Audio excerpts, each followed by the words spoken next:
Yeah, and you were in your house last night when the Israeli soldiers came and terrorized you. كنت في البيت امبارح لما الجيش دخلوا داركم. دخلتهم امبارح كانت للبيت في نص الليل إن كانت هاي استفزاز وانتقام لإلي حتى إنه ما تخليت عن النسخة الأصلية لأنهم طلبوني فيها في محكمة تل أبيب.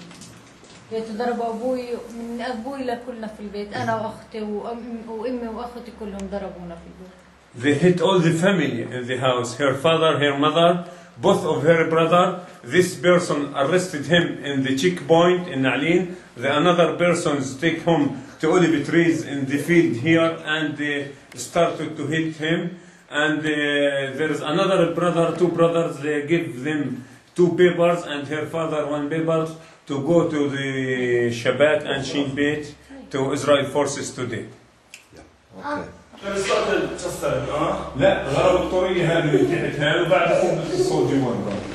Matter of fact, while all the family members were asleep last night, at 2 a.m. in the morning, the civil soldiers invaded the house of Mr.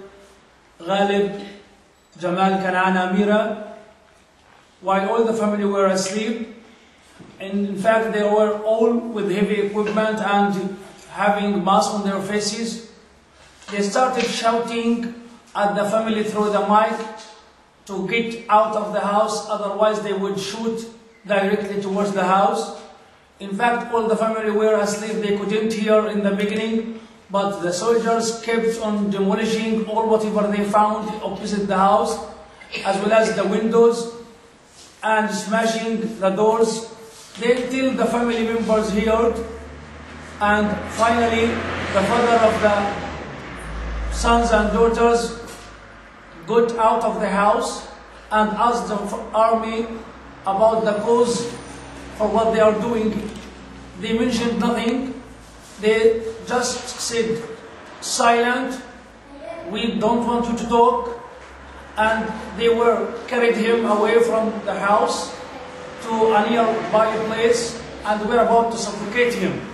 In fact, it was a very forceful and very painful night for the family, as so many members are children and infants. It's very difficult, and it was very painful for them to hear the soldiers demolishing and damaging the furniture of the house, threw sound bombs inside the house, damaging and breaking the windows. After 2 hours, the commander of the army arrived and they had a dialogue with the family, but he didn't mention the cause of the action of the soldiers. It was very painful for the family that they are destined to suffer a lot, since it is a family who has lost several thousands of their agricultural land behind the annexation wall.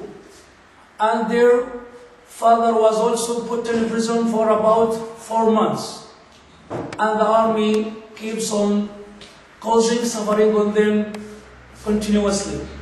In fact, the family thinks that it is a kind of revenge to what their dear daughter did during the curfew in last June, when she has photographed a dear soldier from a nearby town, Bilins called Asharaf Abu Rahme, while he was showing his solidarity and support to the people of Nilin during the curfew. They shot him while he was blindfolded and handcuffed. And by chance, Salam Amira was standing on her balcony and got a video of what the soldier was doing. So it came as, as a crime in the media that the soldiers did such thing to Mr. Asharaf Abu Rahme. And now he is coming again to this town to show his support and sympathy with the family for whatever the crimes that have been committed against them. On behalf of the family, we thank him again, and tell him that your sympathy and support is really appreciated. And the message of the family is to put an end to this suffering, to call the international community to have pressure on the Israeli government to stop their brutal crimes against the family so that all the members can live in peace and freedom.